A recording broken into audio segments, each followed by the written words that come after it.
So this man, what he does, the vampire, is that he blows the ship nine times faster than it would normally go with his amazing breath capacity of Count Olaf, Orlok, is...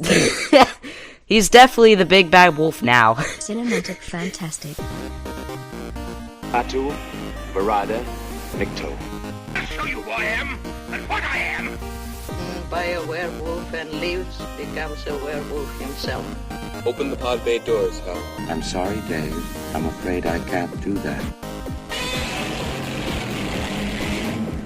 It's alive!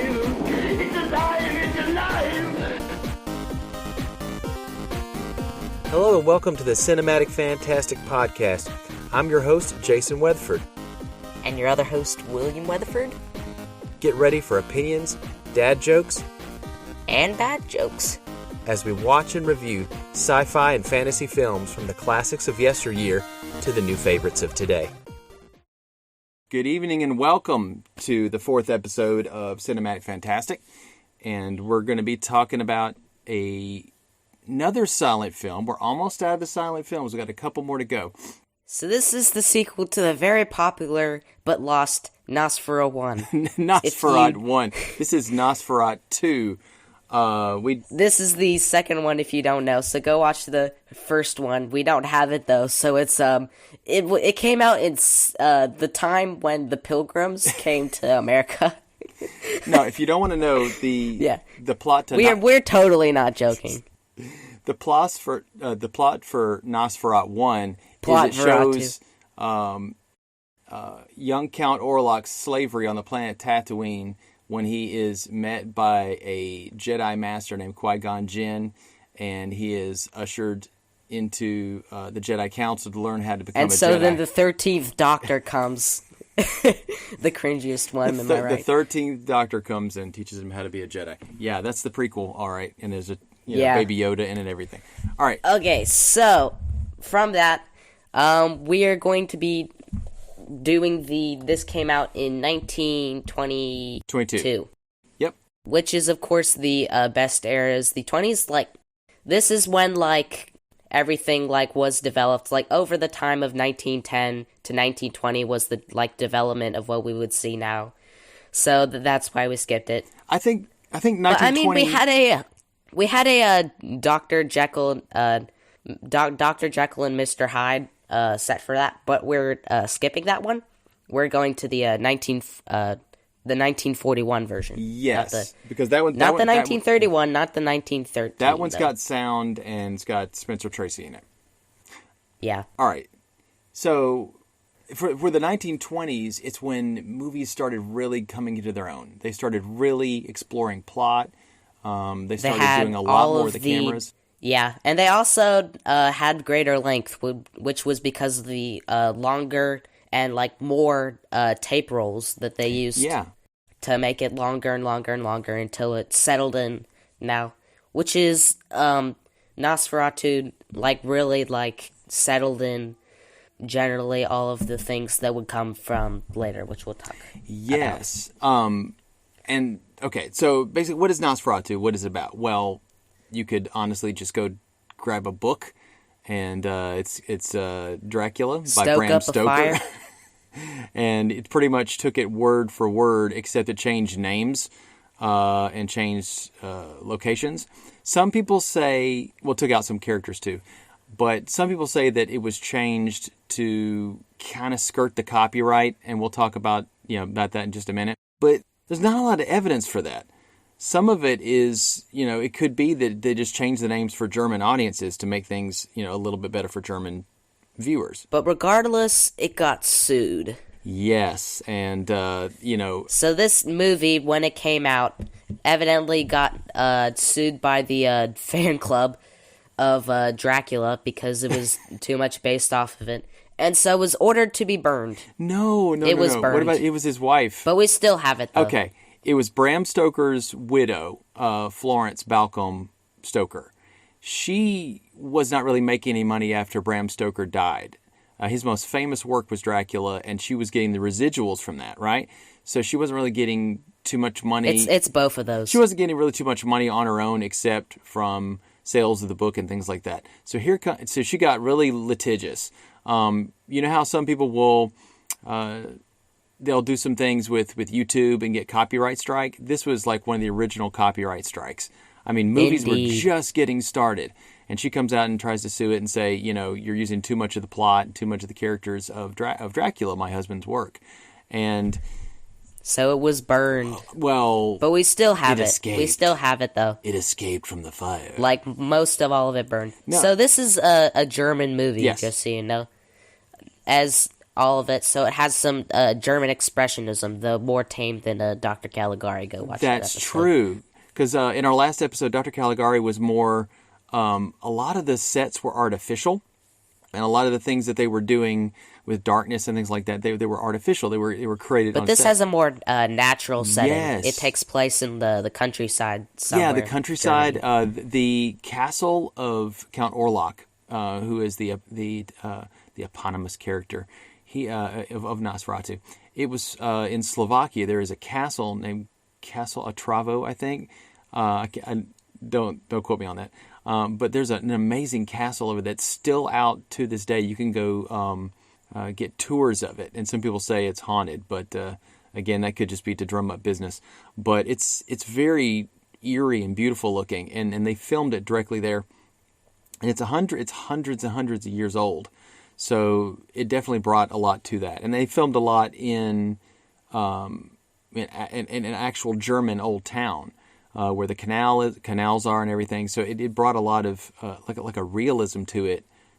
Honestly, it reminded me a lot of what they did for Der Golem, where they're filming in real locations and getting real light, so to speak. Yeah, so this is again it's a monster movie, as most of the ones that we're gonna cover as well. This is solidifying the monster movies, the old horror movies is like. Monster movies with a titular character, and this one it's Nosferatu, which is he's very interesting. So the thing is about it, what does Nosferatu mean? Well, we don't know. Some people have even said, it's a Romanian word, or it's a Greek word. We don't really have a really good resource for that, except for there was a book written back in the 1800s or 1850s, and it mentions the word Nosferatu and undead and vampire, and uses different words like that. I think that's where... But who knows? Well, that's where Bram Stoker... Like, Alice in the Looking Glass can have a Jabberwocky,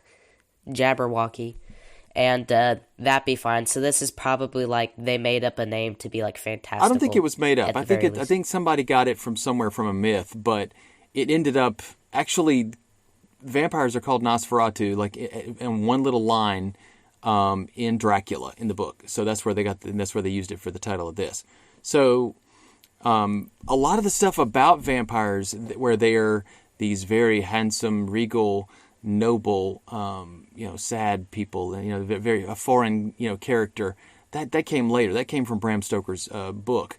But this one was more based off of, the original vampire stuff, where they're emaciated.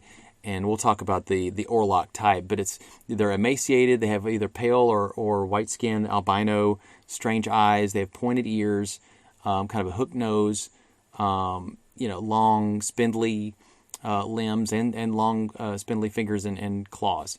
So, and that imagery is actually more monstrous and more creepy and rat-like than the handsome Dracula that we all will see, and actually we'll see. Which we will talk about the rat-likeness later. Yeah. Symbolism. Oh, rats are a connection, definitely.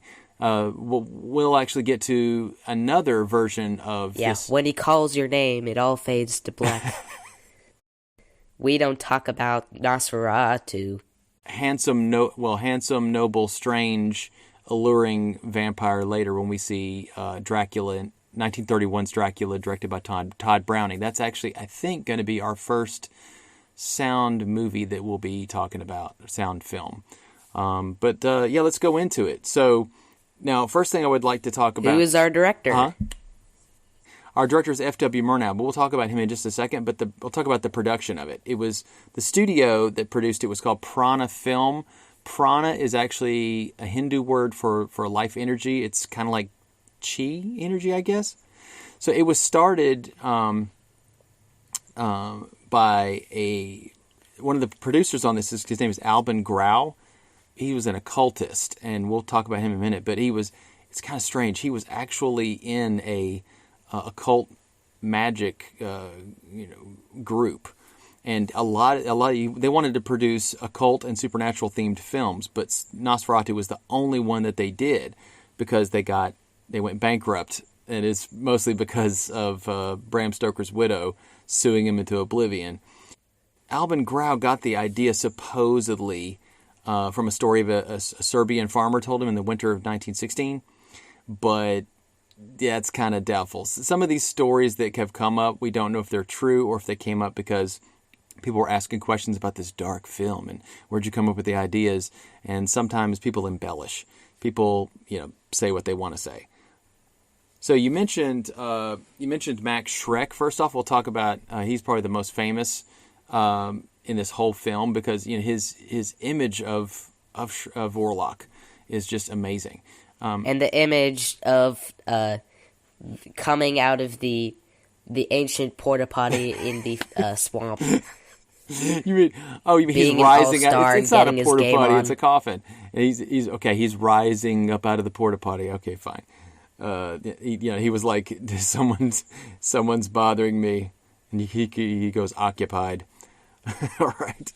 So, okay. So the guy who played Count Orlok, his name is Max Schreck. The name Schreck actually means terror, which is kind of it's just a perfect in German. So that's a perfect name for the guy.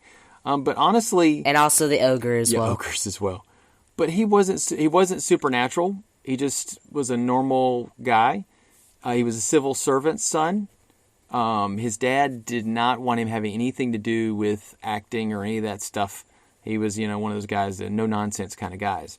But I think that his mom was giving him, young Max money on the side, and Max was storing that money away to do something with it. And as soon as his dad died, Max actually went and joined a drama school. He was in over about 800 screen and stage roles. He was kind of a loner, kind of quiet. He did have a wife. I think his wife was in the movie Nosferatu. She played a nurse. I think it was one of the nurses that worked in the hospital where the doctor is. It's the doctor over the asylum. So we watched a HD remake, just so you know, and it was pretty cool. Yeah, it had really good quality. I did notice that when I looked on Amazon that a lot of people, whenever they would get this on DVD, the main people that were complaining about it were complaining about the quality of the DVD. Yeah. And again, that's just... And also, it was 15 more minutes than the last one. We saw Der Golem was an hour 15. This is an hour 30. Well, according to our HD remake. Probably because of the scenes that wouldn't be in some were in the one that we watched, which is very fortunate. But there are still some scenes that we haven't seen due to the burning. So that's an aside. Yeah, there was a couple scenes that I noticed that was in the script that was not in the final. There's a scene, when we get to the part where we're talking about the plot, I'll let you know what happened in the deleted scene. It was literally deleted due to the fire. So then, let's talk about the other people as well. Okay, yeah. Well, there's not much to talk about. The actress who plays Mrs. Hutter, Ellen Hutter. She has a really interesting part toward the end. She doesn't get a lot of screen time except, she does get a scene where she's looking out over the ocean waiting for her husband to come back. And, once he comes back, she does have an interesting way of kind of solving the problem. Another aside is that this movie is very interesting for that it actually goes to landscapes. So there are landscapes in this. They journey throughout, and there's like countrysides and all sorts of places that make it like very interesting, and like it adds to more. They go like to all sorts of places. Well, yeah, Transylvania. You can see the landscapes. The landscapes of Transylvania, and and then you've got the way that the city looks, and you've got the ship. So you've got some very interesting areas. But we'll talk about the ship later. Anyway, as you're saying about Ellen. Okay, so the actress who portrays Ellen Hutter, who is Thomas Hutter's wife, she is Greta Schroeder. She was a German actress. She's best known for this role. There's not a lot of stuff. There are movies we have, but we don't. They're just occasional appearances by the 1930s. So she had a bad marriage with another actor named Ernst Matre. And then she was, at one point, married to an actor and film director. I think everybody who listened to our Der Golem review will recognize his name, Paul Wegener. Paul Wegener, Mr. Golem himself, the director of Der Golem and the actor who played Der Golem. She was married to him at one point. But as you'll see, and I did not remember this about Paul Wegener, but who wasn't married to Paul Wegener? Oh, my goodness. All right, so Paul Wegener was married 6 times. For the 3rd time, he was married to the actress Lida Salmanova, who played Miriam in Der Golem, the daughter of Rabbi Lowe. And he divorced her, married 2 other people, and then the 6th time, I think it was the last time, Greta Schroeder was his 4th wife. So he was married to Lida Salmanova, divorced her, married Greta Schroeder, then had another marriage. So he married Lida Salmonella, and then he went on to more wives and more wives. You called her Salmonella? Yeah. It's Lida Salmonova. That is why you learn from Solomon. He was a very great king, but he fell very greatly because he had tons of wives. That's another connection because and all sorts of stuff. The Key of Solomon is how Rabbi Lowe learned how to summon spirits. So, which is really funny. So instead, he summoned divorces. And Paul Wegener is like reading. Oh, Solomon, interesting. How many wives did he have? Oh, I might have to do that. So, I'm not saying anybody that gets married 6 times is a bad person. It's just, make a decision and just stay with it. Oh my goodness. Anyway, so but the thing about Max Schreck is he died in around 1930 something, and let's see, when did Greta Schroeder die? She died in 1980, so she lived for quite a while, but she didn't have that many roles that were very notable. They were almost like side roles. Okay, Gustav von Wangenheim. I know, yeah, don't laugh. Gustav von Wangenheim. He portrayed Hutter, and he's been in a lot of stuff. Well, about 200 films between 1910 and 1960. And he was a member of the Communist Party of Germany. Strangely enough, Nazis and communists were actually on opposite sides of things in a way. He did an anti-Nazi protest film. He also was, during the purges of communists in Germany, he had to leave. So, and I think he had some other actors that there was like actually some kind of conspiracy theory that not a conspiracy, but an argument that he had stabbed these other 2 guys in the back, supposedly. I mean, he ratted them out, and we don't know that for sure. But that's the only interesting thing I could think of. So let's quickly go over the other people. Well, okay. The grandkid roundup. All right. So we're mainly talking about. I would say that the most interesting story here, other than Albin Grau, the producer, is Friedrich Wilhelm Murnau, or F.W. Murnau. Yeah. Notice we have producers now. Yes, we do have producers. So they did separate things other than the director. The director was the one he runs the whole show, but the producer, what does the producer do? Producer, he can get the money moving. He can also be in charge of kind of a vision. He can kind of pull together the people doing special effects, people doing sound. He's pulling together a lot of the things that the director wants. So the director has a vision, but the producer kind of makes that happen behind the scenes. Some producers get their hands in a little too much in the production, and they are... So in a business setting, he would be the administrator. Kind of. There is an administrative part of that. Yes, absolutely.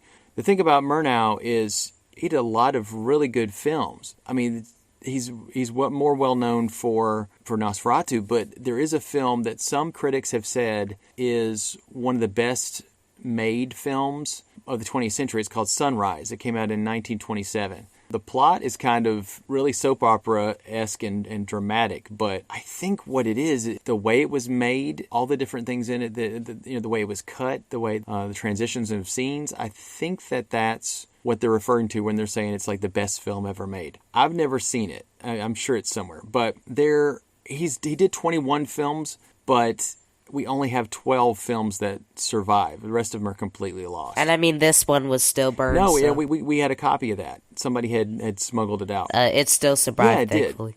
Did. One interesting thing about F.W. Murnau is kind of his way of filming. One thing he called, there was a movement called cinema verite. It means film truth. So you show things. You show things from the person's point of view. You put the camera where the person's face would be, and you have it look at people. So you let the camera see from the point of view. You also use a certain style to show their psychological state. So it's a way of showing truth. He also used something called unchained camera, which basically it's a mix of tracking shots, pans, tilts, dolly moves, lots of movement. I mean, all that stuff that we take for granted now that we just see all the time. Especially since they moved over, like, the countryside of Transylvania. That's, like, way more movement than we ever, and also you have uneven ground. So for a lot of dolly shots, they put out, like, the little train tracks. And they put the camera on wheels and wheel it in. Which is something that we still do today, because often we'd go places as well, even today, in order to go film stuff. Or, like, have a big area, like a big studio in order to film it. And a lot of the dolly shots they can even put on like a gimbal or a crane, and they can float it over the scene. And there's a lot of the techniques that we use now they were using back then, and they were just inventing them. But they didn't use crane shots though. Crane shots that came later. They were I don't using know how them later, in the 40s and 50s and 60s. So that came later. I think a lot more of the machinery of that was invented later. But this is way early. One strange thing is about his death. So he had a car accident. He had a driver that was driving him, and they had an accident, and he died. Some famous directors actually delivered the eulogy at his funeral.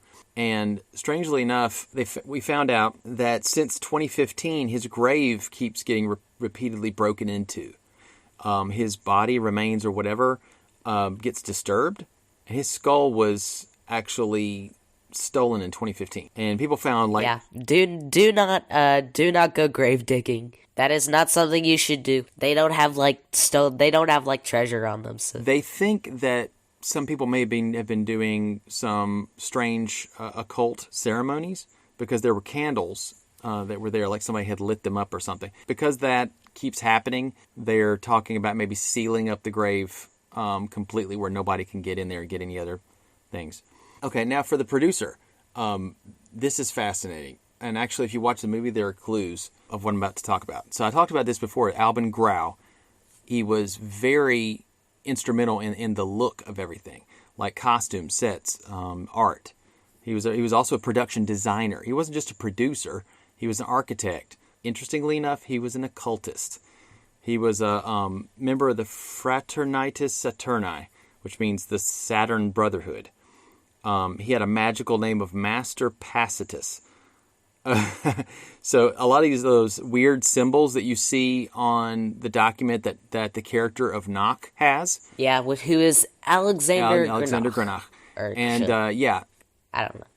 He's a very interesting character, as we will cover. He is. And he had makeup on for his eyebrows, I'm pretty sure. Like his eyebrow and his wig were all made sure bushy looks like and stuff with So the document that Nock has, and also that you see Orlok have, there's occult symbols on them, and they're alchemy symbols written in Enochian, which is an ancient occultic stuff. So, and the thing is, Albin Grau wanted to make films like this, but strangely enough, they chose a loose adaptation of Bram Stoker's Dracula, and that got them in trouble, and kind of sunk their plans to have this kind of supernatural or horror-based production company making these films. I mean, Nosferatu was its only release, unfortunately.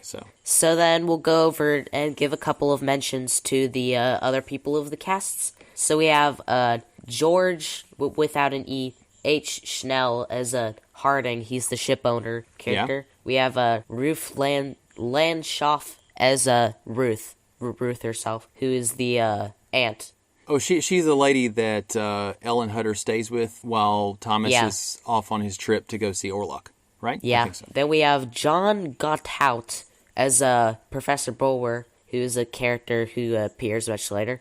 Very interesting scene, as we'll cover much later. Yeah. Wait. 1 second. Professor Bulwer, I have a theory that maybe he's a stand-in for Van Helsing, Abraham Van Helsing from the book. Ooh, very Bram interesting. Stoker's Dracula, but he's not as much of a vampire hunter. I mean, he mentions the word vampire just in passing, and he's a scientist, but he doesn't really have that much to do. There also is the reason I believe this is because in the remake Nosferatu that Werner Herzog directed, we'll get to that when we get to the year 1979, that there is a Van Helsing character in there, and he pretty much plays the same role as what Bulwer did in this, so, except for he does one thing Bulwer does not do, and we'll talk about that later when we get to that movie. So then we have Gustav Botz. This is a German, so I'm probably going to butcher some names, just so you know. As Professor Sievers, who's a guest character. And then we have more guest characters, such as Wolfgang Heinz,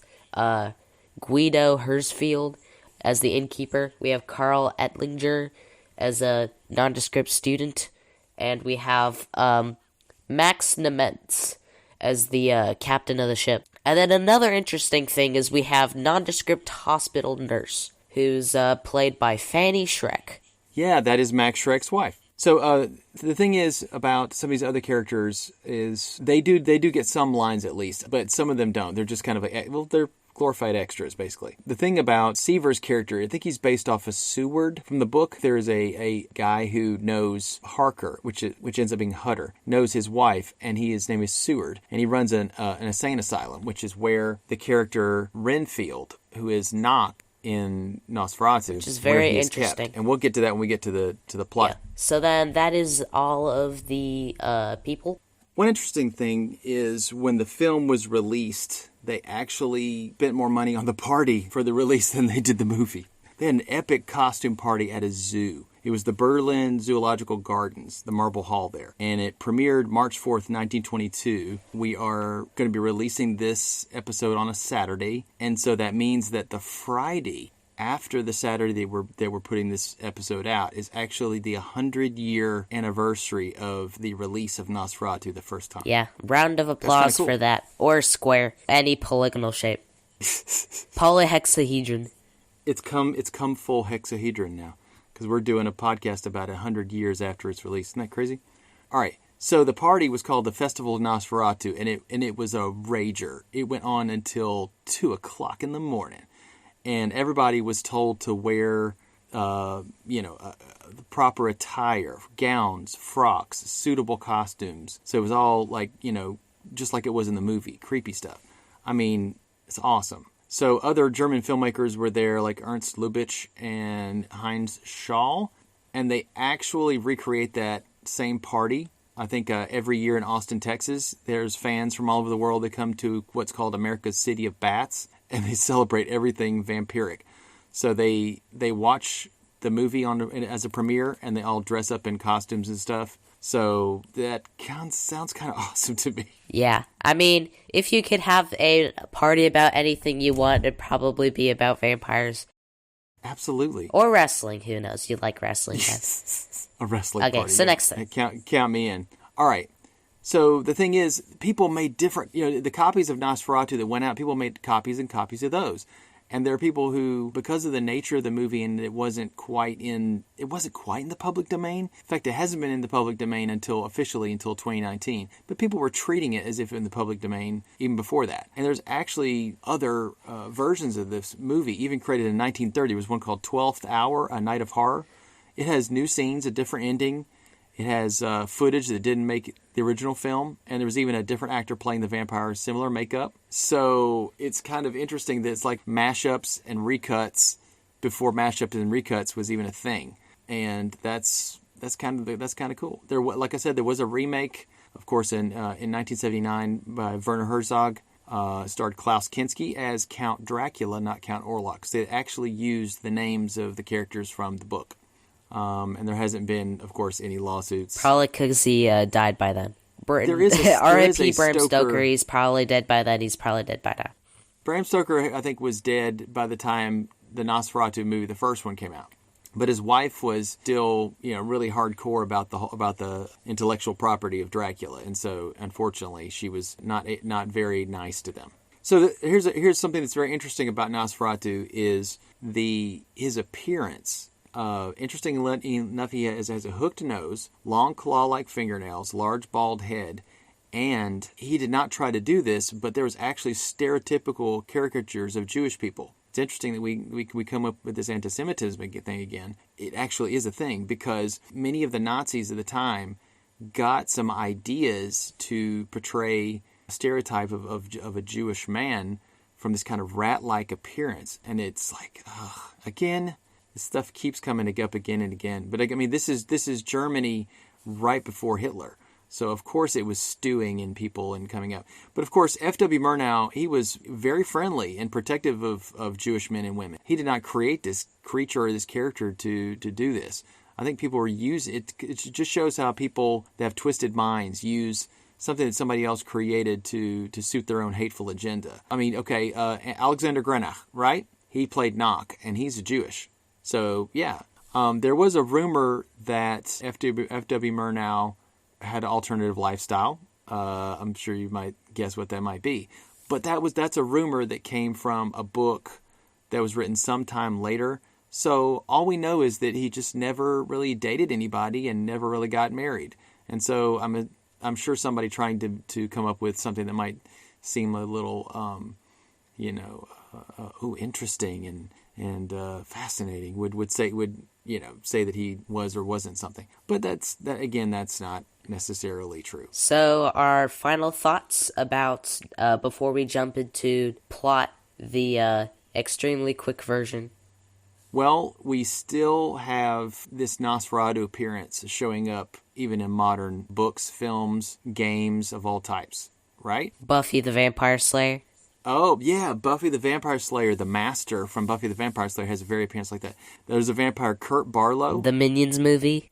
What, the Minions movie? Yeah, they have, they try and serve a vampire, and they give him, his 200th and something birthday, but then they, kill him because of daylight, because he's waking up. I did not know that. Watch the trailer, but it's a dumb movie after all, don't watch it. It is a dumb movie, don't watch it. But you win the Trivia of the Day award. Da-da-da.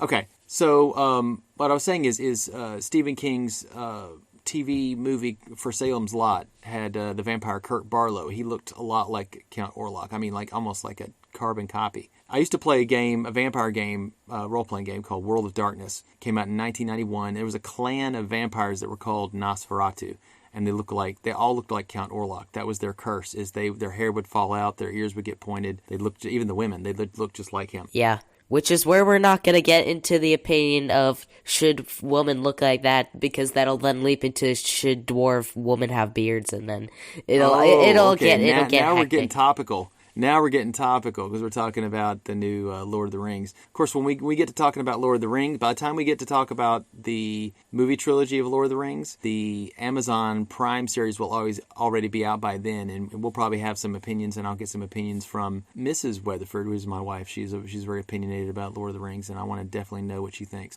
I trust her opinion about Lord of the Rings more than anybody else because she is very expert. So I was going to mention Castlevania Symphony of the Night to give you kind of a video game reference. So Count Olaf is a character in there that you actually can go hunt. Alucard is actually Dracula's son, and he is actually hunting down. Normally it's Simon Belmont, but in this one it's Alucard. Yeah. And he's going after Count Olaf. Okay, now there's two more things that I'll mention real quick. There was a movie made in the year 2000 called Shadow of the Vampire, and it was a fictional account of the filming of Nosferatu. And they made Max Schreck be an actual vampire that F.W. Murnau had hired to get the best realism. And the scene that we'll talk about in the plot, where Count Orlok, he dies, that scene was actually contrived to kill the vampire. So the scene where they're filming the vampire die is a literal true thing where they kill the vampire right in front of you, in front of the camera. So basically it's a fictional film used to kill the vampire when he got out of control. He was drinking the blood of people that worked on the film. They would like disappear. They're like, where's that person that used to work on this film? And they're like, I don't know where they went. But yeah, that one we're going to avoid. They actually got, I think that got an Oscar for Mr. Willem Dafoe, who Willem Dafoe also played Green Goblin in Spider-Man, which we will watch. Much later. Yeah, and before we go into the plot, I'm going to flick the light up and down, just like Nosferatu in the Graveyard Shift episode of SpongeBob SquarePants, the most famous amongst all the little kiddies. They all know SpongeBob SquarePants, and in the last scene of that, the light is flicking on and off at the Krusty Krab, and it's Nosferatu. He just shows up everywhere now. Okay, so we're gonna take a break, and then we are going to jump into the plot. So see you then. We're gonna go to our coffins. We're gonna lie down in our coffins in the cursed earth, the cursed plague-ridden earth. And we're going to sleep staring straight at the ceiling with open, wide eyes. And then when the daylight leaves this earth and we're back to the darkness of night, we will rise again and talk about the plot of F.W. Murnau's Nosferatu.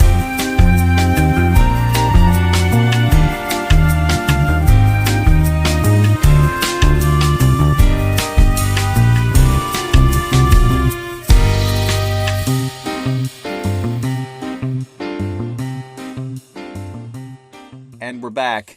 We have risen from the grave. Indeed. We have come out of our crypts to haunt the living in the dead of night with our words, our strange words. No, we're just going over the plot. It's nothing at all sinister at all. So what's gonna happen is we're both gonna go over the plot. I have a lot to say about the plot because it's really cool. Oh. And Dad's gonna chime in, which is probably what we're gonna do for like plot, unless Dad has like something to say about plot, of course.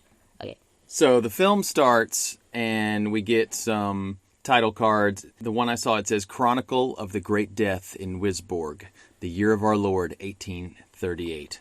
Nosferatu. Does this word not sound to you like the midnight cry of the deathbird? Which apparently you can hear. you can hear a deathbird cry, which is pretty cool, I guess. But you can't hear it in the film, though. I mean, did you hear any deathbirds when you were listening to the silent movie? Nah. It was it's symbolism. So right. We come up onto this town. So the town is called Wiesburg or Wiesburg. Yeah. Which is another changed name. The original name for the city in Dracula was what? Well, the original in Bram Stoker's Dracula. In Bram Stoker's Dracula, Bram Stoker's Dracula. It was London where he lived. I have heard that they do other versions of this where they change the name of the town to Bremen, which is in Germany. So that is if they're doing, versions of Nosferatu. But in Bram Stoker's Dracula, Thomas Harker, not Thomas Hutter, but Thomas Harker in the book. Yeah, Hutter's the name we get in the original, or not the original, in Nosferatu, not in the original. In Nosferatu, the German version. Right. So, and it's in London where they live. He and his wife, Mina Harker. Of course, in the movie, it's Ellen Hutter, and in the remake, her name is Lucy in the remake. So in the 11th Hour remake, I presume. Well, that one's a mashup. That's kind of like somebody did their own or remix. I'm talking about the remake that was done by Werner Herzog's 1979, which we'll watch later. All right, so in the fictional town of Wisborg, Thomas Hutter, played by Gustav von Wangenheim, he's sent to Transylvania by his employer, estate agent Knock, played by Alexander Granach, to visit a new client named Count Orlok, who plans to buy a house across from Hutter's own home. Do not confuse with the popular character from Lemony Snicket's Series of Unfortunate Events, who's called Count Olaf. While they have an uncanny resemblance, they are not the same character. So pardon if I confuse the two characters sometimes. Exactly. Well, he was designed after him. He's a lot more talky, but not as funny. I guess, than the Lemony Snickets, which are really good. Go check out that series. Oh, absolutely. 100%. So we begin in their house, and we have, he's got his commission from, he works for the landowner, Hernock, as we've covered. Ellen is playing with a cat, as we then see. He is walking along to his home, and he gets a flower bundle. He has a flower bundle that he gives it to her, and he laughs very deeply when he gets home. Like, this man, because of the expression needed in order to cover a movie without audio, this man, he laughs. When he laughs, he laughs. Like, he's just, like, bent over laughing, like, immensely, and they're laughing at each other. They give a 360 hug, which, of course, shows in the character that he loves his wife immensely, and when he laughs hard, which is a character, which is a very interesting story element. And they also live very happily together. So is this where he tells her that he's got to go to Transylvania, or what? I think that comes a little bit after, but then she sees that the flowers they got had died, probably when they were hugging. They died, and she was like, "Oh, what pretty flowers, so sorry that they're dead, what pity." And then he tells her that he has to go to work. He's like, "It's okay, the flowers are okay, I'm gonna go to work." Well, wait a minute. The flowers, I think, are, of course, one symbolic element of something living or beautiful that can die. And everything can die, is basically what I got from that. Which is very interesting. So, he's walking on his way to work. He meets a man who, he comes up to a man, and the man says, "Hold on, son." And then he's like, "Don't outrun your fate, or it'll come to get you." And that is very ominous. When a man just suddenly comes up to you and says not to outrun your fate, that is, if some bum on the street, he comes up and says that to you, you would probably... But this guy, he obviously is not superstitious in any way, as we'll cover, so he takes it very lightly. He doesn't even make anything of it at all, which is another part of his character, that he doesn't make anything out of anything bad in his life. He takes a lot of things lightly till it gets really bad, and then he finally goes, and the thing is, people realize, that a horror is upon them sometimes way too late to do something, and that's where a lot of the suspense comes in. Who is he going to meet? He's going to work, because he works for Landover Hernock, as we've covered. So, Nock gets a letter, which has very, cryptic, hermetic writing all over it, which is very interesting. They, made it up. It's not made up. It's not made up. All things are made up. But it's actually, occultic symbology that Albin Grau, the production designer, got. And he put on the letter that Orlok is holding later, and also the lettering that Nock is holding. So Orlok, this is a quote that he says. He says, "Count Orlok, His Grace from Transylvania, wishes to purchase a lovely house in our little town. You could earn a tidy sum, though it shall cost some effort, a bit of sweat, and perhaps a little blood." Which is pretty funny. Yeah, he wants a right fine, deserted house. That house just across from yours. Offer him that one. Travel quickly, travel well, young friend, into the land of specters. So, the character of Nock, people, although there are lots of rumors about him, they basically brush it off. All they know is that he pays whoever works for him very well. So, definitely sign up to go for Nock. He's basically Renfield. Renfield is the servant of the brainwashed, bug-eating servant of Dracula that we'll get later. In the Dracula movie that comes out in 1931, it's Renfield that is sent to go see Count Dracula and kind of does the similar thing that Jonathan Harker... I said Thomas Harker, didn't I? It's Jonathan Harker, isn't it? Whatever. I'll call him Harker. Anyway, it does the same thing that Harker does and Hutter does, and it goes and visits him. But the way that he's portrayed kind of in Nosferatu and the way he's portrayed in the book are actually very similar. Because, of course, they're based off of Dracula, of course. Lots of repetition with this. Repetition legitimizes. Repetition legitimizes. You kept saying, you repeated that. Yeah, that's the joke. Awesome. All right, so the thing is, he's got to go to Transylvania, and he gives his wife into the care of some friends of his, Harding and his wife Annie. And Annie is not Harding's wife, it's his sister. Yeah, and Harding is a wealthy ship owner, which actually... Who comes up later. He does connect up to the plot because we have a ship later on. So then he goes by a horse carriage, and they ride him through the countryside. Lots of very good landscapes over here. There's like shots of like mountains with the tree. There's all sorts of landscapes here, and they go places and stuff. There's like a beach much later, but that's not now. But they like ride through the countryside. He's going to the inn, right? Yeah, they stop at the inn for the night because, as they learn a little bit later, there's a wolf man or wild dog. A werewolf, they say. A werewolf, they say, who lurks at the night, so he can't keep going from the inn. It looks like a hyena. It looks like a hyena or a jackal wild dog or something that they got from the zoo, and they just had him run around. Which is very interesting, and probably one of the first instances we're going to see of animals, well, other than the horses that we see with the carriage, which feature prominently.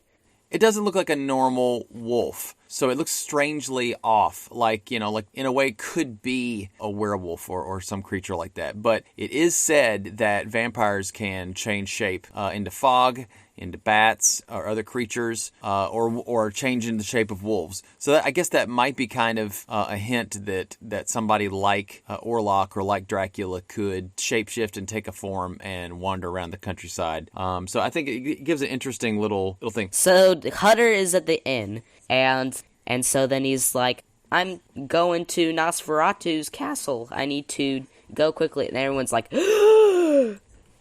but not like that drawn out, but like, and they tell him that it's a terrible place and that he mustn't go there, and about the werewolf. You mentioned Count Orlok's name or mention the castle, and everybody kind of freaks. Because they know that he's a vampire, probably, or at least someone who's of ill intentions. So before he has to go out, they basically tell him, hey, or they send him to his room. And of course, they're always like, they've got crosses and they do the sign of the cross and they're doing all these superstitious things. Of course, he kind of laughs it off, but he finds a little bit, instead of a Gideon Bible in his hotel room. It's a book about vampires. Of vampires, terrible ghosts, magic, and the 7 deadly sins. That sounds awesome. So read out what you got of what the book stated, of which Hutter was skeptical of. This is a book written by a gentleman named Exposition. It basically, a lot of the little clues and things on what to do with these vampires is in this book. This is the manual of how to beat this movie. Okay, so it says, from the seed of Belial sprang the vampire Nosferatu, who liveth and feedeth on human blood. That's so metal. This unholy creature liveth in sinister caves, tombs, and coffins, which are filled with cursed dirt from the fields of the Black Death. Which is the first time that it mentions something about plague. With the imagery from the Black Plague that happened in Europe many, many, many years before, definitely come up. All right, so Hutter kind of laughs and throws the book down, takes off his boots.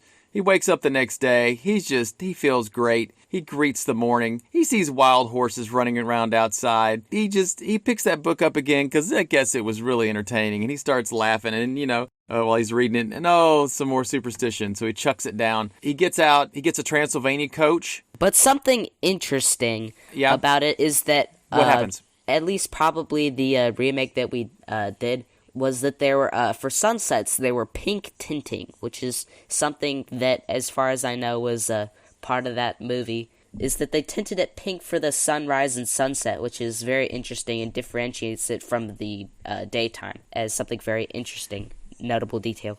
Yes, but what we'll see later is the tinting is not always uniform. So my wish was that if they're in the daytime, everything would be tinted pink. And if they're in the nighttime, everything would be tinted blue or purple, so that I could realize, because sunlight and daylight becomes a big deal in this movie, and because it's all in black and white, and the way the limitations that they had to film in, I could not, if someone did not tell me, I could not tell whether what was happening was literally in the day or in the night, unless someone mentioned it in the script, in the title cards or whatever. And we'll talk about that later. You have to kind of really go, okay, this is the best they could do, with the kind of technology that they had. They couldn't film in super low light because the cameras wouldn't pick it up. So they had to film in the light that they had. Which is why in Caligari they painted the shadows, because another reason for that would be that they wouldn't normally be able to have shadows like that, as you say.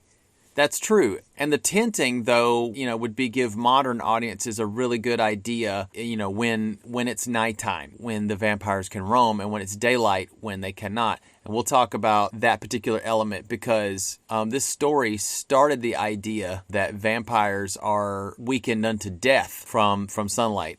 Because in the book, I think I'm getting ahead of myself, but in the book, he's weakened by the sun, and he doesn't have as many of his powers. But he is not, he doesn't burn at the touch of the sun as a lot of vampires did. In fact, burns after when this. the rooster cries, when it's obvious that it's daylight and stuff.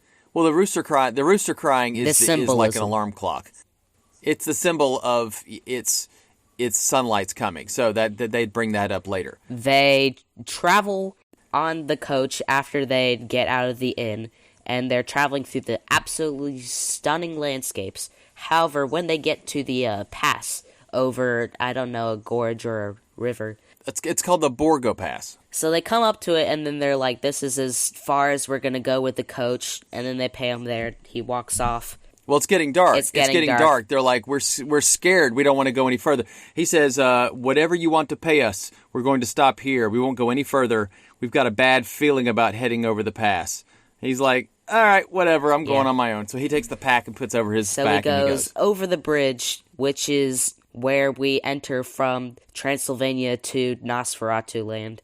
It symbolizes the border between the wilderness and the hero's place, as the hero's journey. He goes into the magic land, or I don't know. It's like the threshold. It's the threshold. Yeah, which is that borderland between what you know and what's comfortable to what is strange and otherworldly. Right, exactly. I didn't think about that, but you're actually right. Now, there is an effect, and we are going to talk about this special effect a little bit. I know they did the best they could with the technology they had. There is something you can do with a camera and how you crank the camera while you're filming. Under cranking. And it speeds everything up. So when you're filming something, it just makes everything look like it's moving really fast. And as Hutter is heading through the countryside, head to Count Orlok's castle, what does he see but a coach moving super fast through there? And all I could hear in my head was the banjos, and it just going down, down, down, down, down, down, down, down. I'm going to play that right. All right. So it's just coming through. And there is a specific thing they do here, which they duplicate in Dracula 1931, which we'll see. If you look, it's easy to notice. Is the coachman who's driving it. He looks like Count Orlok. In fact, you might even say he is Count Orlok. I would disagree. He's a completely different entity. It's him. I disagree. No, it's not. It's him. Because the reason I think that is because in 1931's Dracula, there's a coachman, and you can tell from the nose up, it's Bela Lugosi, the guy who plays Count Dracula. And I think that it is something that they're trying to show with this is that taking different forms and having these mysterious abilities that they don't explain whatsoever, it makes it more mysterious, like mistrustful. Now, in the remake of Nosferatu 1979, it is not Orlok driving the coach. It is some other person, perhaps someone that Orlok sent, a servant, but which is fine. But I liked that they had that in the original Nosferatu because I remember it from 1931's Dracula. So he goes into the coach and they wander through the malevolent forest. It's like a very evil magical forest, which is the protective border for Nosferatu's castle. It's very interesting. They take a negative of the forest and of the whole scene to make it look like they're going through a magic area. I like that. I like that idea. Yeah. And so once they go through it, we've gone over the river and through the woods, so therefore, to Grandma's house we go. So, Nosferatu is the house that we're going to. Grandma looks like a balding, rat-faced dude. So, I don't know about your grandma or my grandma, but this grandma looks like a rat-faced, weird dude. He's holding his hands in a very weird rat-like way. Instead of having fangs that are on his canines, he's got them at the very front, more like a real vampire. Or a rat. Or a rat. He looks like a rat. I'm sorry. Now he can make, and he's got some really cool doors. I mean, it's almost like this castle is like a Walmart or whatever, because those doors are opening, automatically. That's coolness. I don't know what Hutter thinks about that. Like, does nothing faze him? He just thinks everything's just natural and everything is explainable. He sees something supernatural like that happens. If something like that happened, I'd be like, nope, I'm getting back on the couch. I'm out. So then he joins them for dinner. Hutter joins Nosferatu, or Count Olaf, Orlok. He joins Orlok to dinner while he's like signing the paper. So he accidentally cuts his thumb, and that's probably something that you might do a lot, which is why you don't give your children a big block of stainless steel. Am I right? Right, exactly. I don't know why he was distracted by the clock, I think. Now, that happens in the remake, too. So he cuts his finger pretty deep, and Count Orlok, just as soon as he sees the blood, he's like, you've hurt yourself. Precious blood. The precious blood. Yeah, it really creeps Hutter out. Sucks it. And he starts... Yeah, he starts coming toward him, and but then he sees that he's kind of creeped Hutter out, and so he kind of goes, he said, "Can we not stay together a little while longer? It's still quite a long time until sunrise, and I sleep by day, completely dead to the world." Okay, look, I'm sorry. The guy is like, he came at you like an animal trying to suck your thumb, and then you're like, "No, don't do it." And he goes, "Oh, just kidding, JK, bro. I'm just playing, huh?" I'd be like, this is not a great job. This guy is so sus. He is super sus. So he falls asleep by the fireplace. Orlok is gone when he wakes up. His finger is healed, but his neck feels really strange. I wonder why. Now, he wakes up and he's hungry, and there's the food. The spread on this table is awesome. I mean, it looks great. I mean, it's got everything. The servants that work for Orlok have really outdone themselves. They did a great job. Because after all, he's a rich person, but he's not really more the rich person as much as the timid little rat person. But he eats his breakfast heartily. He goes outside to write a letter to his wife to tell him that he's okay. And he's like, really strange. There are 2 punctures that probably were 2 mosquitoes that bit him. But of course we know that's not true. You might say those mosquitoes really suck. Ha ha ha ha ha. Yeah, okay. All right, well. Anyway, all right, thanks a lot for that one. So that night, Orlok, he's continuing to sign the documents to purchase the house. And he notices Hutter's photo of his wife that he set down. And he's like, wow, she has a lovely neck. Which is, of course, he is absolutely sus. Yeah, okay, look. The guy's, even if he's not a vampire, he's kind of a creeper, and he's absolutely inappropriate. But because he's a vampire, he just can't help but just say that somebody has a nice throat. Thanks? What am I supposed to say? Thanks. Yeah, I noticed that about her, too. But she's my wife. Did I mention that? Yeah. But then hands this off, is where bro. he catches on as he goes and continues to read the book, and he connects the dots a little bit. He's like, wait a minute. And so then he suspects it. It says at night that same Nosferatu digs his claws into his victims and suckles himself on the hellish elixir of their blood. Take heed that his shadow does not engulf you like a demonic nightmare and encumber you with gruesome dreams. That's so metal. That's so metal. I just want to hear metal music right now. Okay, anyway, go ahead. So then he's in there. He suddenly sees that Nosferatu is coming for him in the titular shot of him opening the door. And he's there. And he's, like, cowering. And he's, like, in extreme fear.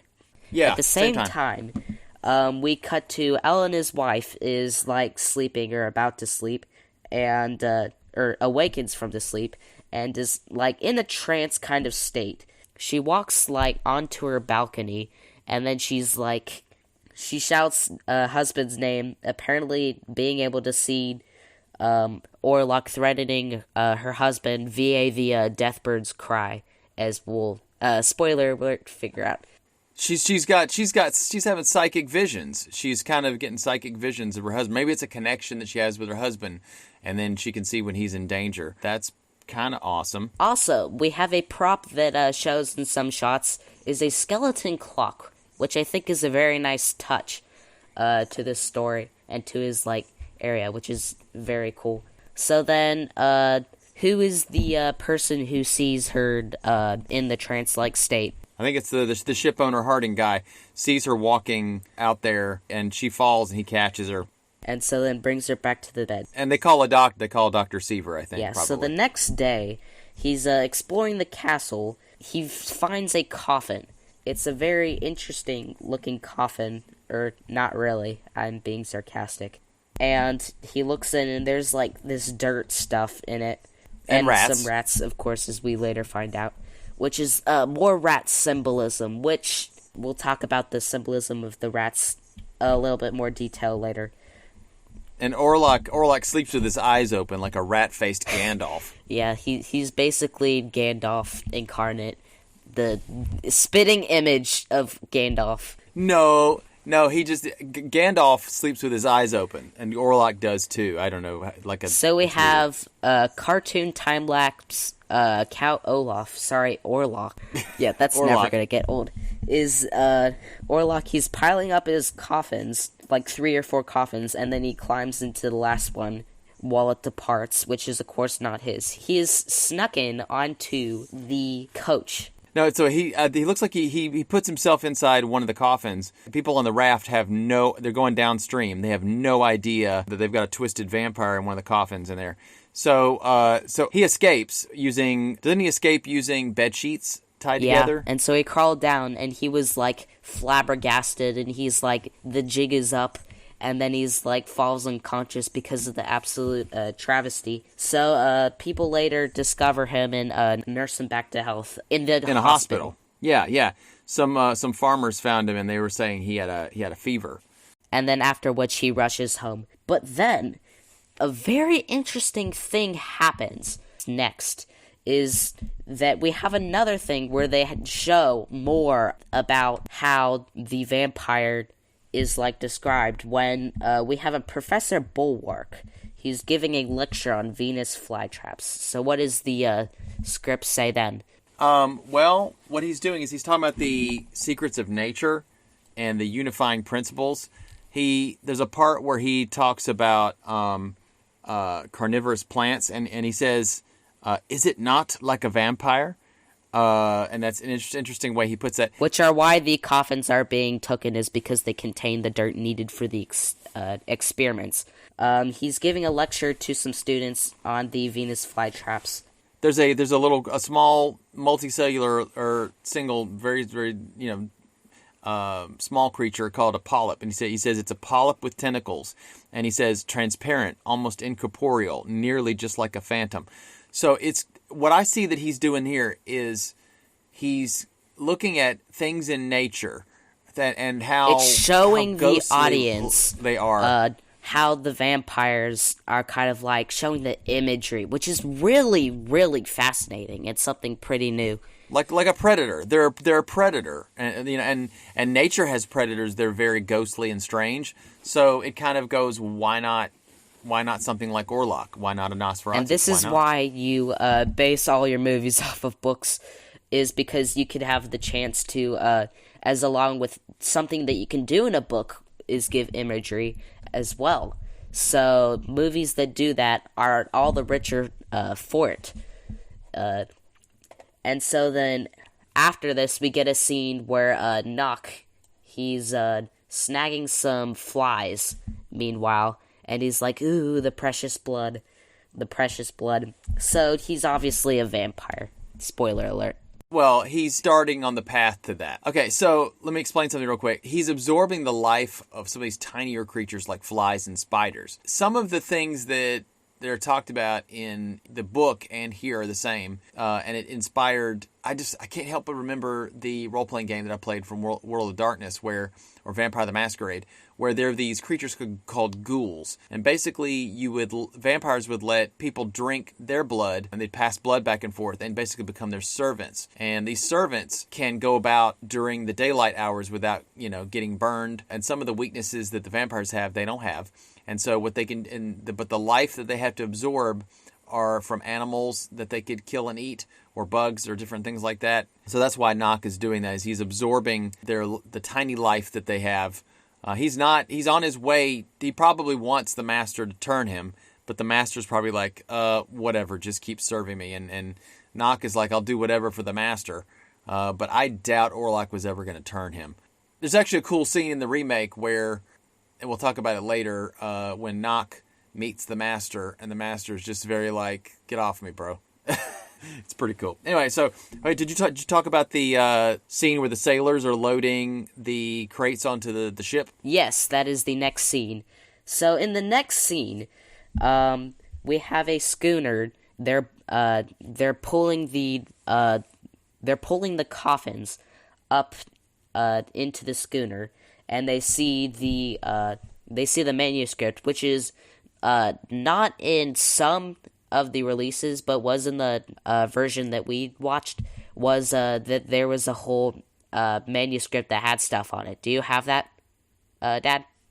I don't have the manuscript in front of me. What I did see is that it was supposed to be for experimental purposes, 6 crates of dirt. I just remember that they pulled out one of the crates and dumped all the dirt out of it to see what was in it, and these rats come out of it, and this guy starts hitting them with shovels. I think, and this is a warning to people that love animals, I think he may have actually hit one of the rats with the shovel. So if you like animals, sorry. But most people don't like rats anyway. Like, sometimes we have mouse problems, and Dad just, will go ham on them with the mouse traps. He's just so upset about them. Yeah, I think maybe that's why I don't like Nosferatu, is because he's just a rat man. So on the onset of World War I or II, is the symbolism of the rats, it can be associated with the Jews.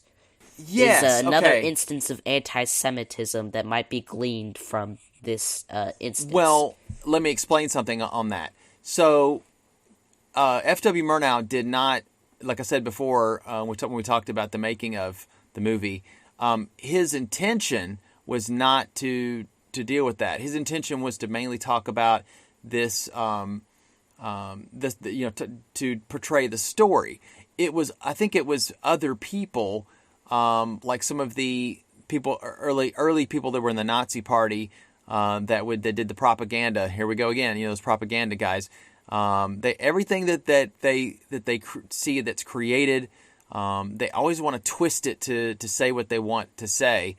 And although F.W. Murnau just wanted to tell a good supernatural occult story, and good on him for that, it just seems like people were willing to twist that to make the story mean something that it didn't. The whole thing about here we have someone from another culture, another land. They're coming in as an invader, and oh boy, they're carrying disease. They're smuggled onto a ship. Yeah, they're coming in on a ship. Unbeknownst, they're bringing plague.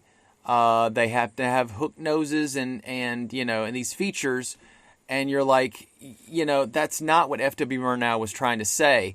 But I think that many times people that have twisted minds and have evil in their hearts and evil intent, they're trying to see the film as something different than it was.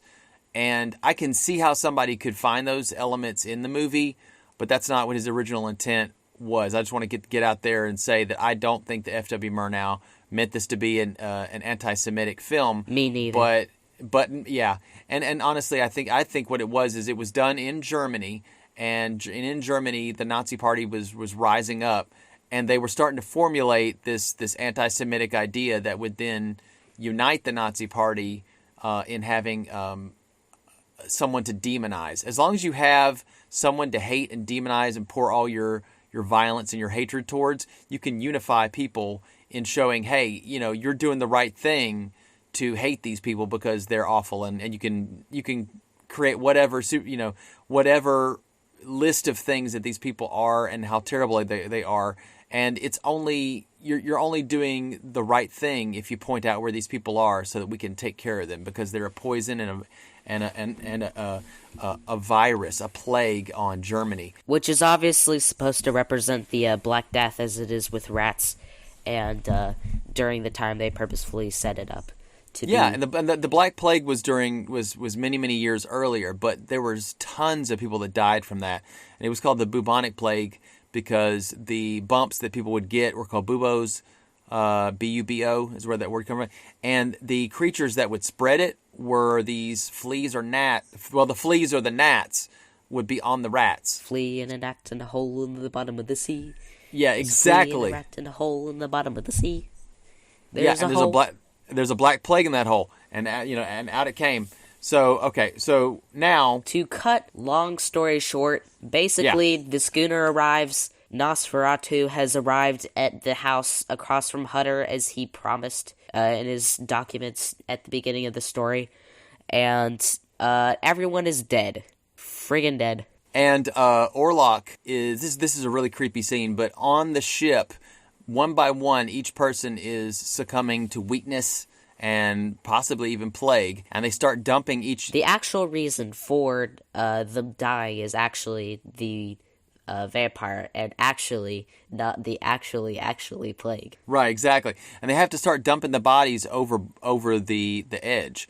So a lot of the bodies are just missing once it lands. They're painting red X's all across all the doors of all the dead. But what happens is there's a scene, of course, where the very famous scene where Orlok rises from his crypt or his coffin. He just rises straight up at an angle. Like he's being hoisted up via magic. And he walks creepily along the ship. It's a really cool scene. Everybody dies, and the last one to die is the captain. But in order to keep the ship headed toward the country, he ties himself to the steering wheel, to the steering column. And so that when it lands and everybody finds a ship, and it's very strange, there's nobody on it except for the captain. He's tied to it. They start doing research.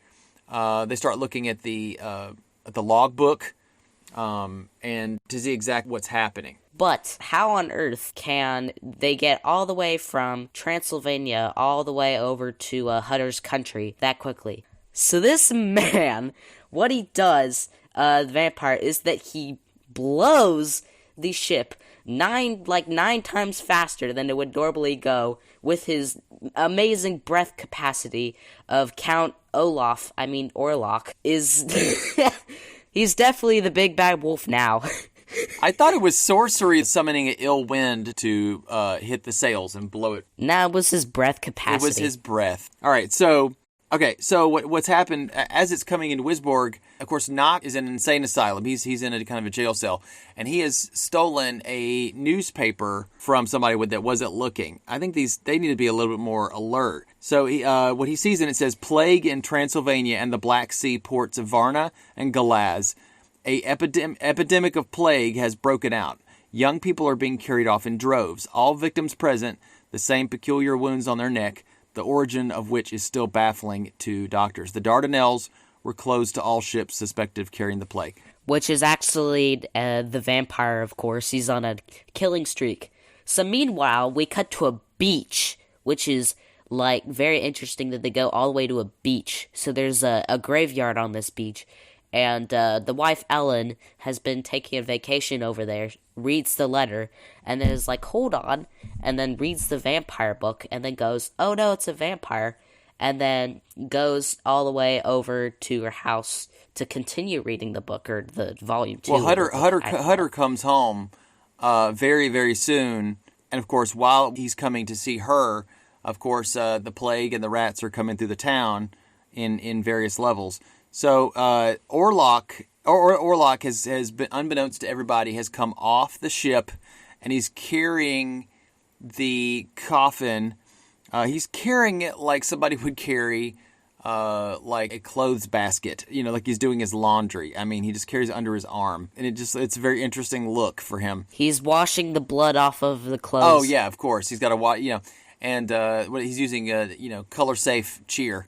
All right, so okay, as he's going, so Ellen is reading the book, continuing to read the book, and so it says, if a pure-hearted woman distracts the vampire with her beauty, then when the rooster crows, then the vampire will be killed, because it distracts him long enough in order to stay past bedtime. Her giving her blood willingly is what distracts him, and he's in a reverie. He's kind of like, just feeding as long as he can. Normally he would be like, I gotta go, and she's like, no, stay a little longer. I've still got a little bit more blood in me, like some weird Capri Sun that you can drink out of. And then, of course, the crowing of the rooster, it heralds the dawning of the day. So it makes him not think about what's happening, and then and then he's supposed to get disintegrated. While she's reading that, the gentlemen from the town, led by Harding and Seavers, they have figured out that the plague is coming through, but that it's something more.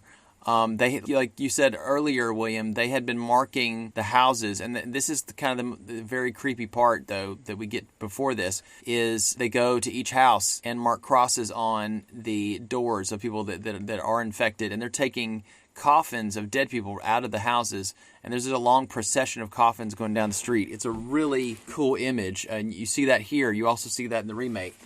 Definitely. So everyone asks, where has Nock gone? He's our favorite character. Why on earth is he gone? So the reason is they choose him to be a scapegoat for the plague. I don't know their stance on deism, but they choose him to be a scapegoat, and they capture him eventually, of which he is never heard from again. They're chucking rocks at him. It's a great scene that you can see rocks just flying through the air, hitting him. He's on top of a roof, and he's sticking his tongue out at him. It's awesome as they're chasing after him. So Ellen sacrifices herself while Nosferatu then crumbles before him in an epic death scene. R.I.P. Nosferatu. Then Hutter then comes over and he sees her and hugs her one final time before she dies. And honestly, I've seen some scenes where, in later movies where they disintegrate him, his skin will crinkle and fall off like ash until he's just nothing but just a gray skeleton that falls to the ground. But in this they used one of the older techniques, something that somebody that watched a George Méliès would recognize is just a straight up dissolve. One of the simplest effects that you could possibly do. I think they probably could have done it a little bit, put a little bit more in it, but it's just a simple dissolve.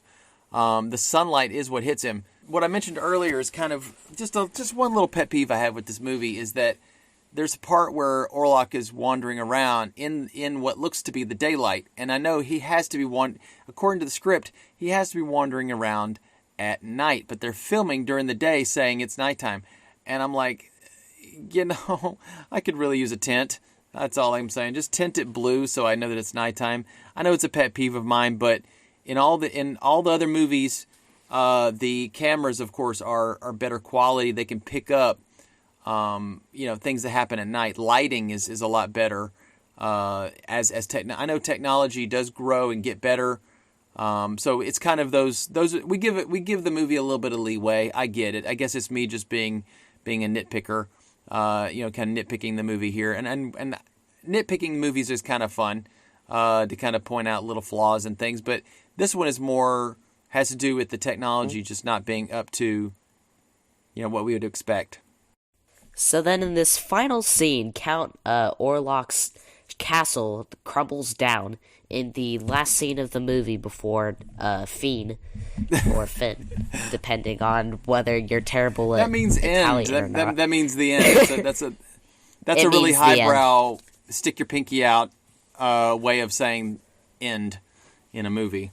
So then, which represents the end of his reign in the town. Yeah, and the thing is, what I've heard said about this movie is that it's not really a scary movie. And if anybody says, oh, that movie wasn't scary, I don't think the movie is as scary as it is haunting. The images that you see are very, very iconic. But as we move forward toward the more like stuff when it's like Frankenstein, Dracula, Wolfman, Frankenstein, Dracula, Frankenstein, on our lists going to line up like that, when it gets toward that, like the quality is drops low enough that it's just like copy and pasting and copy and pasting rather than scary. The quality does get better. You'll see, the quality does get better, and the movies, yes, are suspenseful and stylized and interesting. I don't think there's anything that would make you jump, like with fright. But audiences at the time would have been very, creeped out by certain elements and maybe a little scared. But I think we've seen so many of these movies like this that it takes a lot more to actually literally scare someone with fright. But because it's not probably not as like rich as like the stuff of this era, like Nosferatu and Calgary and Durgolem all like settle in what the era is like the era greatness, which all puts them pretty much like on the same level, or I don't know, slightly exceed or decline depending on your viewpoint. Well, okay, the thing I would say is that when people think about classic horror or scary movies, they think about movies like Invisible Man or Dracula or Wolfman, Frankenstein. Because those people tend to remember the movies that have sound and have the music, and they stick more in your mind. And with silent movies, I think don't get kind of the cultural play I think that some of those sound movies do. So it's good that we're seeing these to see the roots and where these other movies got their ideas and came from, and how they built upon that imagery. But honestly, I like silent films, but the ones that have music and have actual hearing actors talk and actually have lines, I think is what I most remember about old film. I can still hear those things in my mind. With silent films, it's just the imagery that you have to go on, and that does stick in your mind. But honestly, the thing that I'm looking forward to most is some of the movies that we'll see probably in a couple a little bit later, because I remember those a lot more than I do the silent films. I appreciate the silent films so much, you have no idea. But the ones that I remember from when I was younger are mostly from the sound time period, probably 1930 on. So that's the whole movie done. Yeah. So what are your thoughts, top to bottom? What are your thoughts? Your favorite things about it and things that you did not like. Can you give me those? So I liked how there were like story elements that, probably because it originated from being based off of a movie it inherited, enriched it like a lot when you dig into it. Like a lot of movies that like they can have underlying value, like when you dig into it. That's what I really like, is when you dig into something enough, you can find the underlying value, the little tidbits, the little facts, the little things that they do in order to do stuff. Like they didn't have to make Nock's eyebrows have makeup, but they did, which adds to his character. A lot of the things that they did with actors were the same. They're still coming from a theater mindset.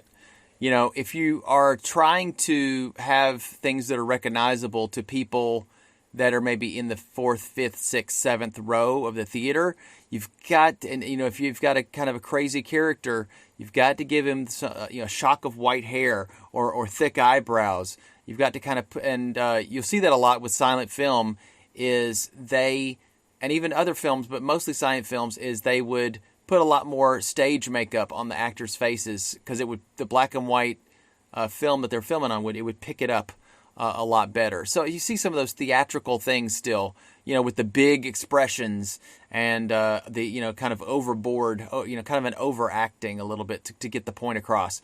So things like the bushy eyebrows and stuff like that, they had to be able to, even if you're seeing him from afar off, you've got to be able to tell, hey, that's Nock. You've got to, or hey, that's Orlok. You've got to give them some characteristics that you can see at a distance.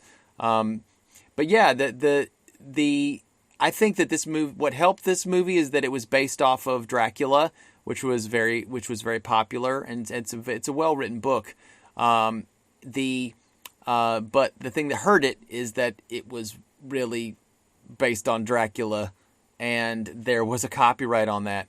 It's a shame that was almost destroyed. But no, the fact that it survives, I think, is And a lot of these things survives is a testament to people kind of making copies and doing restorations and things like that. We still have some scenes that were missing in the final Nosferatu that are in the original script. I won't go into that here, but just to let you know, those are some things that there. If you look at an original script for some movies, you'll see there's some scenes that they planned on doing, but they cut out of, the end product. So I don't see how there's any big difference between what Nosferatu did and if you look at some more modern films that may have had some scenes that were cut. Nowadays we have scenes that are cut that are put on the deleted scenes on the DVDs. But these were literally deleted in a fire. So the best we can do is just take what was given to us, what we were able to restore, and judge that on its own merit, even knowing that it's not the complete product, but it's enough of a complete product that we can look at it and the imagery still sticks with us today. Okay. So what are some things you did not like about it? I know that my little nitpick about the sunlight and the coloring is just really a tiny thing. I didn't really have anything prominent that I didn't like about it. It was a pretty fine of a movie, and the characters were good. So a final thing that I wanted to say was that the development of this is like a major development of this movie was that it went places. Like, they literally went to a beach. They went all across from a town to Transylvania. They went over a freaking ocean somehow. I don't know if they had drones. No. Like, they had.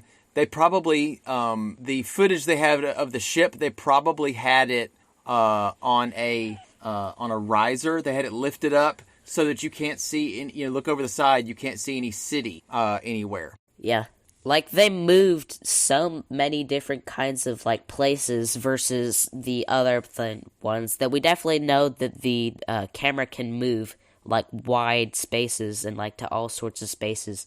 We've just got to have that further development to have the moving camera, like the moving cameras that we like can get in the current day. That's true, but I will tell you, even though you can film outside and you can film, the camera still did not pick up light the way they wanted to. Now, even movies like in the 1930s and 40s, they would film some outside, but it was cheaper to film on sets. You'll notice even when we get to Frankenstein, there's a scene, I think it's the Bride of Frankenstein, which is the sequel to Frankenstein. There's scenes that are in a forest, and the Frankenstein's monster is wandering through there, and he's being chased by the people. Everything that you have there is a set that was built, that it was in the Universal Studios lot. I mean, they had a huge warehouse that they would build all this stuff inside. But this is a further development that we are now. You see things like Cabinet of Dr. Caligari, where they're filming on these sets, and they look very artificial.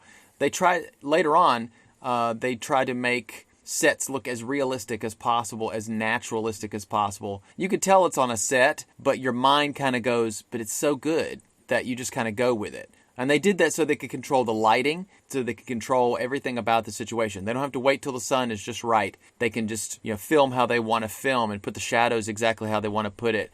And if they want to have something like clouds in the background, they can project those onto a screen in the way back. I mean, that was kind of the first green screens in a way.